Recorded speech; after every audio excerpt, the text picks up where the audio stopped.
Buenas, buenas, ¿cómo están mis fanáticos del cine, de la saga de los pochoclos? Gente, nuevo video, porque en este caso decidí ver la nueva serie que salió basada en el cómic argentino del Eternauta, gente. La verdad, estaba esperando hace mucho que salga y obviamente salió y me miré la primera temporada toda de corrido. Vamos a ver, gente, como siempre, cuando voy a dar mi opinión, esto es spoiler. Primero hablo de mi sensación cuando vi por primera vez el póster, después cuando vi por primera vez el tráiler, cuáles son las sensaciones que me dejó, y lo último, la crítica y las sensaciones que me dejó la serie, la primera temporada, ¿no? Cuando veo el póster, o cuando vi el póster por primera vez, no había mucha información. Es una tormenta de nieve, la primera arriba de un auto, y el segundo póster que vi es una persona con una máscara de gas, que es Ricardo Darín, que ese actor lo conozco. Después de ahí me fui a ver el tráiler, ahí ya te explica un poquito más cómo viene la mano de la serie. Es un futuro post-apocalíptico, ¿no? Una especie, esa nieve que estaba en el póster arriba del auto, es una especie de nieve tóxica. Entonces por eso usan una especie de máscara de gas para no absorber ese gas tóxico, ¿no? Y te muestran como que se empieza a armar una guerra civil, ¿no? Donde, bueno, sale la gente con las armas, con esos trajes especiales, y como que hay enfrentamientos, y al último te muestran una especie de bicho, ¿no? Pero bueno, ese es el tema de la rutina, ¿no? Estaban todos jugando a las cartas, de repente se apagó la luz, ¿qué pasó? Y chau, cambió el mundo para siempre, ¿no? Más o menos como pasa en todas las series y películas post-apocalípticas. Así que bueno, después me fui a ver la serie, ¿no? Primero, bueno, la parte de la rutina, ¿no? Te muestran los cortes de calle, te muestran cosas que son propias de Argentina, ¿no? Y eso es una de las críticas que hago positivas, ¿no? Que si bien todos quieren meterle ese condimento hollywoodense, mantiene mucho de la cultura de Argentina, ¿no? Las costumbres de los juegos de cartas, las palabras, ¿no? Porque empiezan a hablar con un juego de palabras cuando están jugando el truco, hablando de la lluvia. Bueno, después yo creo que cada vez que lo traduzcan a cada uno de los idiomas, por ejemplo inglés o alemán, van a tener que adaptar esos chistes al idioma para que se entiendan en el país culturalmente, ¿no? Que están bromeando como niños, pero sí me gustó que se mantiene mucho el tema de la cultura. Te muestran cómo se vive en Argentina y cómo están los monumentos, entre otras cosas, ¿no? Más o menos como, por ejemplo, ¿qué pasó ayer 2, ¿no? Que te muestran cómo es Tailandia, o Quién quiere ser millonario, que te muestran cómo es la India, o el juego de calamar, que te muestran algunas costumbres, los juegos, por ejemplo, que hacen los niños en Corea, cosas así. Donde ves una perspectiva distinta de una cultura distinta en el mundo, estoy hablando, ¿no? Así que eso me gustó. Respecto, bueno, de la parte inicial, bueno, cuando juegan al truco me sentí un poco incómodo, ¿no? Los cuatro viejos medio agrios, ¿no? Uno invitado medio obligado, lo tratan mal, ¿viste? Una situación es un poco incómoda. Después está lo que pasa con el tema de la nieve y cómo enseguida queda fuera uno, ¿no? El ruso, creo que llamaba, queda fuera enseguida de la historia, ¿no? Sale impulsivamente afuera. De los cuatro amigos, uno queda fuera, y ahí empieza el tema de bueno, los conflictos con el tema de los recursos, de las prioridades, ¿no? Está bueno eso. Como Favali enseguida se planta, y a Favali al principio medio como lo odiaba, después lo empecé a querer un poquito más, pero al principio él, claro, estaba en su casa, la persona que quería estaba en su casa, ¿entendés? Entonces no tenía mucho que arriesgar, y entonces parece que le molestaba que los demás se quieran ir, que quieran hacer cosas, hasta que Ricardo Darín, Salvo, que lo llamaba el personaje, le pone los puntos, ¿no? Le dice, flaco, es tu ahijada, es mi hija. O sea, ahí le pone los puntos como diciendo, pará, loco, pará un poco. Y bueno, como que al final, ahí como que reacciona él, ¿no? Y dice, bueno, voy a ayudarlo, y se termina yendo con él, ¿no? Pero antes de eso pasan cosas, ¿no? Ahí es cuando se arriesga Darín, ¿no? Empiezan a adquirir conocimiento, ¿no? Salvo empieza a prueba que con la máscara funciona, y se va a buscar ayuda, ¿no? En realidad, siempre la prioridad es ir a buscar a la hija, ¿no? A ver si estaba viva. La parte del tren, ¿no? Es muy fuerte la parte del tren, ¿no? Toda la gente encerrada no podía salir y él no sabía qué hacer, ¿viste? Le tiró una botella de agua y después siguió camino, pero si no tenía que parar a buscar más máscaras, parar a buscar más ropa para que se cambien ahí y que empiecen a llevar recursos, ¿no? Pero él directamente le tira una botella de agua y se va a buscar a la hija. Después, la escena triste es que después él más adelante vuelve y ve que fue toda una catástrofe con el tema de los bichos, ¿no? Entonces ahí como que te quedas peor, porque te imaginas la escena de todos ahí encerrados y encima aparece el bicho y los ataca a todos, ¿no? Los bichos esos, los cascarudos esos que aparecen después. Después está la escena de la parte que llega al departamento y no está la hija, está la mujer, como empieza el tema de la rebelión, ¿no? O sea, de cómo empiezan a chocarse los intereses, ¿no? Porque él tiene una máscara, es el único que la tiene y que obviamente todos los del edificio están todos encerrados y se quieren ir. Y empieza esta paranoia y dame la máscara. Y él, que había dicho que no iba a salir con armas, pillo, tenía un arma guardada. Que yo cuando salí sin arma dije, pero estás loco, flaco, afuera es una guerra civil. ¿Cómo no vas a ir con arma? Y nada, al final tenía un arma y está muy buena la escena esta del escape con tiroteo y cuando él termina golpeando la ventana para que lo dejen de atacar y se tapa con un nylon, ¿no? Pero bueno, después está la parte donde van al colegio, ¿no? Ahí siguen buscando a la hija. Creo que se hizo un poco largo, porque después encuentran a este chico, al chino, que encima la hace muy bien, porque le termina mintiendo para poder ir a la casa de su familia, y al final están todos muertos, pero el pibe la hace bien, pero de vuelta, como que en todo eso es una pérdida de tiempo constante, y creo que ahí lo hicieron demasiado largo el tema de buscar a la hija. Pero bueno, nada, después aparece la hija de repente. Ahí yo dije, ¿cómo que aparece la hija? No, llegó ella, pero ¿quién te trajo? No sabe. ¿Y cómo llegaste? No sé. Ahí, obviamente, todos creo que pensamos lo mismo. Dije, ¿qué onda acá? ¿Cómo cayó con un paracaídas? Pero después cuando la piba empieza a hablar de que le gusta esta comida del padrino, todo, ahí como digo, pero ¿cómo? Entonces no es un impostor, porque sabe, conoce a los familiares, tiene esa información. Entonces, pero ¿qué onda? Decís, ¿qué pasó acá? Después el tema de bueno, que hay otra banda, ¿no? Que otra banda de vecinos que están organizados, que tienen armas también, que tienen un gendarme. Y yo ahí pensé que se iba a dar una especie de guerra entre ellos, pero no, al final no solamente se respetan, sino que después, bueno, se deciden retirar Favali con los héroes y negocian el intercambio de, ¿cómo se llama? De la casa rodante por el lugar, por lo que sería la base, ¿no? Que es la parte del garage donde vivía Favali. Cuando empezó con lo de la casa rodante, yo me acordé enseguida de Walking Dead, ¿no? Que también en un momento hacen eso, pero lo de la casa rodante no dura mucho. Dura poquito el tema de la casa rodante. Pero bueno, y después está la parte de la iglesia, ¿no? Que me había olvidado esa parte que es anterior a todo esto, que es donde aparecen estos insectos, ¿no? Empiezan a aparecer ya enemigos, ahí se sabe, se empieza a ver como que hay algo más armado, además de una nieve tóxica que no cayó de casualidad.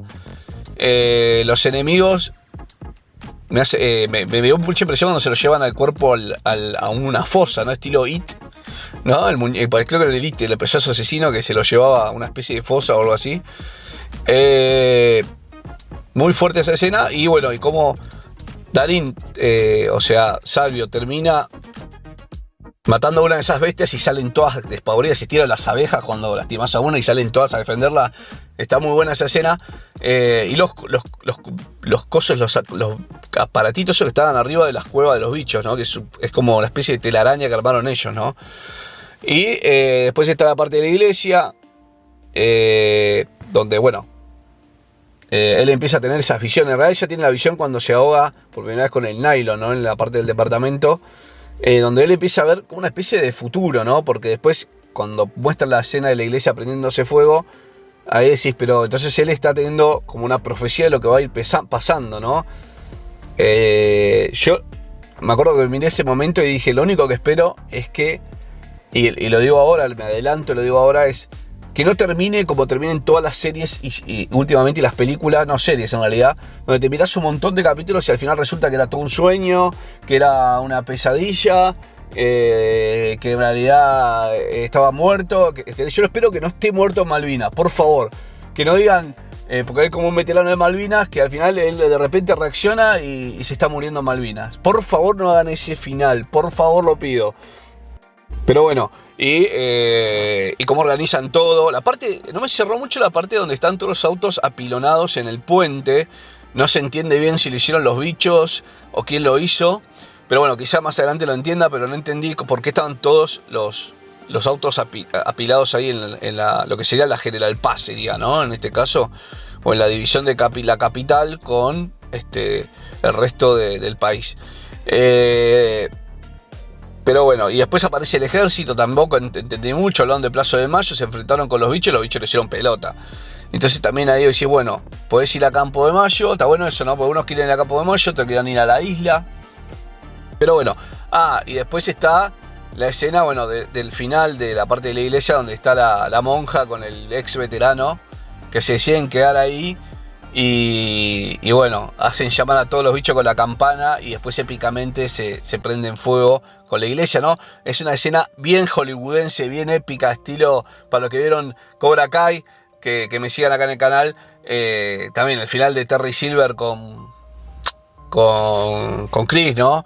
Una onda así, y probablemente hay muchos ejemplos más donde hacen esas cosas épicas, pero bueno, está bueno ese final para esos dos personajes, ¿no? Que al final termina el veterano de Malvinas fumándose la pitada de cigarrillo que tanto quería. Después llegó la parte donde, bueno, llegan al río, perdón, para ir a la isla y no está el río, ¿no? Entonces digo, bueno, pero ¿qué onda? Entonces tampoco hay agua. ¿Cuánto van a sobrevivir así? Después de ahí, bueno, deciden ir a Campo de Mayo y ahí se encuentran con ¿cómo se llama? Con el shopping, que también me llamó la atención porque están todos en el shopping como viviendo, comiendo y nadie los ataca, no hay bandidos, no hay nadie que los ataque. Eso me parecía raro, que nadie se haya apropiado de ese lugar a fuerza de arma. Pero bueno, como que hoy hubo un momento de paz. Quizá se volvió un poquito más aburrida la serie, pero bueno, después enseguida caen unos justicieros con armas. Y la verdad, yo en ese momento pensé que dije, bueno, son gente que quiere sembrar caos para quedarse con todos los botines. Pero después la historia va por otro lado, ¿no? Pero en ese momento pensé eso, ¿no? Que eran tipos que querían quedarse con el shopping para quedarse con todas las cosas para consumir. Bueno, después está, que desaparece el otro, el pelado, ¿ahí cómo se llamaba? Creo que era Lucas, el que buscaba el whisky de etiqueta azul, que después desaparece, ¿no? Y yo dije, ¿qué onda acá? Y después aparece de vuelta y el mismo relato de la hija, ¿no? De la hija del protagonista, donde dice, no me acuerdo dónde llegué, pero estaba en Campo de Mayo y ahora estoy acá, ¿viste? Vos decís, ¿pero qué onda? O sea, ¿qué pasa acá? ¿Qué onda? Vos decís, porque encima el tipo no pierde la memoria, no es un impostor, es él mismo. Pero ¿cómo no se acuerda dónde estuvo? Bueno, después de ahí van a Campo de Mayo, lo vuelven a agarrar a Favali. Pobre Favali, ahí ya me empezó a dar lástima, ¿no? Porque Favali ya lo empiezan a hacer comprometer de obligado para ayudar a emitir la señal de reagrupar la gente, ¿no? Y bueno, a él no le queda otra que hacerlo. De ahí está la misión del tren, ¿no? Está muy buena la escena del tren, me parece que es si no es la más épica de esta primera temporada. Pero bueno, llegando con el tren ahí golpeando los autos, los insectos, está muy bueno. Bueno, llegan a la parte donde está la base, donde, bueno, raramente no hay insectos. Después ya ahí te va mostrando que hay humanos que pueden alejar a los insectos, que los insectos no los ataquen. Vos decís, bueno, estos son los impostores, pero no terminás de entender bien qué pasa, ¿no? Y después está el tema, bueno, del avión, los aviones que pasan y después los derriban, ¿no? Y que estaban yendo a la cancha de River, donde encima después el protagonista ve la luz y dices, ¿qué onda ahí? ¿Qué onda? ¿Estos qué van a hacer? ¿Iban a bombardear ese lugar? ¿Por qué? No, decís, bueno, ¿qué onda ahí? ¿Qué ahí está lo primero que pensé yo es la base enemiga, porque si lo están yendo a bombardear, pero bueno, ahí te queda esa duda. Y después la parte final donde se vuelven a juntar al truco, ¿no? Dándole como fin a la primera temporada, emulando el principio de la temporada, sin el ruso que es el que falta, que se murió al principio. Y esta reacción que tiene Lucas, o el pelado, donde lo acuchilla al otro, pero parece impulsivo y después se va y se suicida, ¿no? Pero antes de suicidarse, que empieza a hablar pavadas, ¿viste? Pero no, sin sentido. Entonces ahí lo que pensé es, bueno, está peleando contra un control mental, debe ser una especie de control mental, ¿no? Donde él prefiere suicidarse a seguir siendo manipulado. Bueno, y ahí es cuando empiezan todos los que eran compañeros de la escuadra de él, que fueron a hacer el mensaje, a seguirlos a ellos, ¿no? Que ahí claramente te das cuenta de que están en una especie de control mental. Y bueno, terminan escapando épicamente. Pero me gustó el cierre, porque ellos dicen, bueno, Favali anda, no sé qué va a pasar con Favali en la segunda temporada. Al otro pibe también, el que venía de Yanquilandia, de Estados Unidos, también lo mandan para la base, que estaba herido. Y él queda con el que estaba preso, ¿no? Con el que lo confiaba. Se van los dos a ver qué onda, qué había en la cancha de River. Y ahí se encuentran con todos estos humanos que tienen control mental, ¿no? Que están todos siendo orquestados por el enemigo, que solamente se ve una especie de mano con muchos dedos, ¿no? Así, y con una especie de luz azul, ¿no? Te lo dejan bien expectante para la segunda temporada, ¿no? El enemigo. Aparece el enemigo de la invasión. Y ahí me quedé pensando y dije, ¿y quiénes son? Los de Campo de Mayo también son enemigos entonces. ¿Y quiénes son los que tienen control mental y quiénes son los que no? ¿No? Eso también me quedó ahí la duda, ¿no? Pero bueno, la verdad la serie está buena, me gustó. Vi que muchos se quejaron porque aparece una venezolana de rap, y la verdad para mí está bien que lo hayan adaptado a algo moderno, porque entiendo que el cómic era de los 50, ¿no? Después también me gustó el tema de, bueno, como sacaron todo el tema de la tecnología, ¿no? Con que, bueno, ahora han tirado un pulso electromagnético, está bueno, ¿no? Porque ahí solamente se pueden usar con autos a combustión, no tienen internet, no hay luz, no hay nada, no hay mensajería de teléfono. Y bueno, y así como que se la tienen que arreglar a la antigua, ¿no? Y bueno, respecto a las actuaciones, creo que estuvieron todo bastante bien. Me gustó mucho Favali, ¿no? Porque lo llegué a odiar al principio. Después el chico también, el que estaba en la escuela, no me acuerdo cómo se llamaba, el chico creo que se llamaba Juan. También me gustó mucho como actuó el pibe, creo que lo hizo muy bien.